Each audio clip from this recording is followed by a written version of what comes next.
Tem treta braba dentro do vestiário, tem o Galhardo saindo lesionado e muito mais. Roda a vinheta.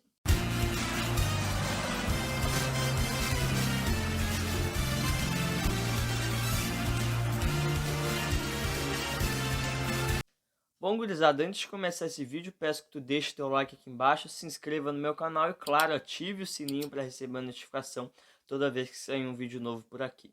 Bom, gurizada, eu vi muitos colorados preocupados com a lesão do Thiago Galhardo, afinal ele saiu mancando, teve uma torção no tornozelo no jogo de ontem, mas eu já vou situar vocês que não é algo para se preocupar e eu vou falar para vocês por quê.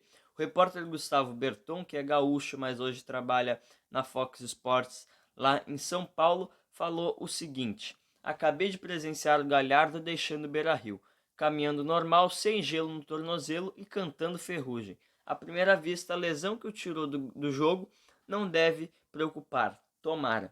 Então, uma notícia boa aí pra gente, a lesão do Galhardo não preocupa e ele vai ter aí 2 semanas para descansar. Afinal, ele não joga contra o Coritiba, afinal está suspenso. E no próximo meio de semana o Inter não tem jogo. Então, felicidades aí para o Galhardo, que está tendo um ano mágico. E para nós colorados, obviamente, sorte que não foi nada de grave. Afinal, ele é a grande peça dessa equipe do Eduardo Cudê. Agora falar sobre a treta que está tendo dentro do vestiário entre o Rodrigo Caetano e o Eduardo Cudê. Como vocês sabem, brigas do vestiário costumam rachar o elenco e às vezes até comprometer um planejamento de uma temporada inteira. Isso começou com a entrevista do Eduardo Cudê. E logo depois o Rodrigo Caetano rebateu isso. E primeiro eu vou ler a declaração do Cudê, onde ele não usa a expressão grupo curto, mas ele fala algo parecido para descrever a limitação do elenco. Bom, o Cudê citando a limitação do elenco e eu vou ler aqui para vocês agora. Quando jogamos com jogadores que não têm as mesmas características, temos que nos adaptar e sermos inteligentes. O que ele quis dizer? Não cobrem do meu time reserva e de mim que o meu time reserva jogue como a equipe titular. Mas tem que lembrar o Cudê que com o time titular o Inter foi lá para São Paulo e tomou um baile do Corinthians. Essa que foi a verdade, o Corinthians dominou o jogo inteiro e ganhou o jogo. Lembrando que o Inter já tinha poupado para esse jogo, já tinha poupado contra o Atlético Goianiense no primeiro jogo, para jogar contra o Corinthians, foi lá e perdeu. E agora eu vou ler a declaração do Caetano, citando, meio que rebatendo essa declaração do Cudê. Eu dou total apoio pro Caetano, afinal o Cudê só faltou falar que tá tirando leite de pedra, que esse grupo do Inter não joga nada e que ele é o cara e ele que é o príncipe encantado que tá trazendo louros pro Internacional. Lembrando que o Inter não ganhou nada. Era obrigação dele classificar o Inter para as oitavas de final. Um clube do tamanho do Inter, com investimento do Inter. A liderança do brasileiro é realmente um mérito dele, mas o Inter tem que disputar lá em cima mesmo. E a Copa do Brasil, passar do Atlético Goianiense, também não passa de uma obrigação. Então, ele está fazendo um ótimo trabalho, mas quando o time vai mal, ele bota a culpa nos jogadores e quando vai bem, ele quer pegar todos os méritos para ele. Então, o Caetano botou ele no lugar dele com essa declaração que eu vou ler aqui. Penso que no ano passado também não tínhamos um elenco vasto, se referindo obviamente a 2019. E chegamos nas 3 competições. Portanto, quem trabalha no Inter tem de pensar em disputar tudo. Concordo com o Caetano, quem treina o Internacional tem que pensar sempre em ganhar todos os títulos, afinal a gente já ganhou todos os títulos. E esse tem que ser o pensamento do Eduardo Cudê. Concordo com ele que tem que ter reforços, mas ele tem que entender que ele não está treinando o Manchester City e nem o Real Madrid, e no Racing também não era assim, nem no Rosário Central e muito menos no Tijuana do México, tá? Eduardo Cudê. Então o senhor faz o seu trabalho aí como está fazendo muito bem, mas não fica reclamando de grupo curto e não joga a responsabilidade em cima dos jogadores e nem queima nenhum jogador, que foi o que tu fez e que eu vou ler agora. E agora eu vou falar sobre a declaração do Cudê sobre o Maurício, meio de 19 anos que veio do Cruzeiro, envolvido em uma troca com o William Potker. Não contei como um reforço um jogador que seguramente vai ter que trabalhar. Talvez se encontre a solução em 3 ou 4 dias.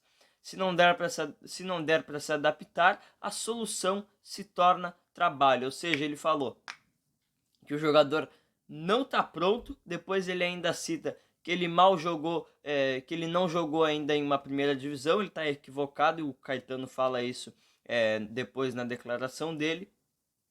E fala que não conta como elenco, não é uma solução para agora e que se não der para adaptar ele, a solução se torna um trabalho. Ou seja, a direção, em vez de trazer reforços, está dando trabalho para ele. Que vergonha, hein, Kudê? Jogador de 19 anos acabou de desembarcar em Porto Alegre, tu já está queimando o cara, já está falando que não conta como um reforço. Um jogador que estava sendo muito útil para o Cruzeiro lá na segundona. Surgiu muito bem ano passado, joga na seleção de base, mas ele não é uma solução. A solução é o Musto e o Marcos Guilherme. E agora o Caetano rebatendo o Eduardo Cudê, onde ele defende o Maurício e fala que o Cudê está equivocado. Eu vou ler aqui a declaração dele, as aspas dele é após a declaração do Cudê. O Tchatcho, no momento que ele define que o jogador não tenha jogado a primeira divisão, não é obrigação dele saber de tudo. Mas o Maurício estreou ano passado, quando o Cruzeiro ainda estava na primeira divisão. Depois ele ainda cita que é um ótimo jogador da seleção de base, mas o importante é isso, ele rebateu o Eduardo Cudê, afinal ele já jogou na primeira divisão sim ano passado, ele surgiu com o Rogério Ceni e é um ótimo jogador sim. Para mim foi um negócio do século trocar o Maurício pela naba do William Potker, que graças a Deus já está bem longe do Beira-Rio. Bom, gurizada, agora saindo desse assunto ruim, assunto de treta, de briga de vestiário, vamos falar sobre a classificação do Inter, que se classificou ontem. Eu já disse aqui no canal que eu não vou fazer a análise dos jogos, afinal, além de não pegar a visualização, dá muito trabalho e para mim é um trabalho em vão. Eu prefiro trazer as notícias aqui para vocês, eu acho que é mais interessante. Para vocês que não sabem, o sorteio das quartas de final da Copa do Brasil vai acontecer nessa sexta-feira, às 11h30 da manhã, na sede da CBF, no Rio de Janeiro, como aconteceu nas oitavas de final. O Inter se classificou vencendo os dois jogos por 2-1, tanto fora quanto em casa. E lembrando que os classificados são Inter, Cuiabá e São Paulo. E o Cuiabá que conseguiu eliminar o Botafogo pela primeira vez. Um clube do Mato Grosso chega a umas quartas de final da Copa do Brasil. Agora os confrontos que ainda vão ser definidos: Ceará e Santos, Flamengo e Atlético Paranaense, América Mineiro e Corinthians, Palmeiras e Red Bull Bragantino e Juventude e Grêmio. Lembrando que não é como a Libertadores, não tem chaves, então é totalmente aleatório. O Inter pode pegar qualquer um dessas equipes que se classificarem. Os confrontos que ainda estão bastante indefinidos.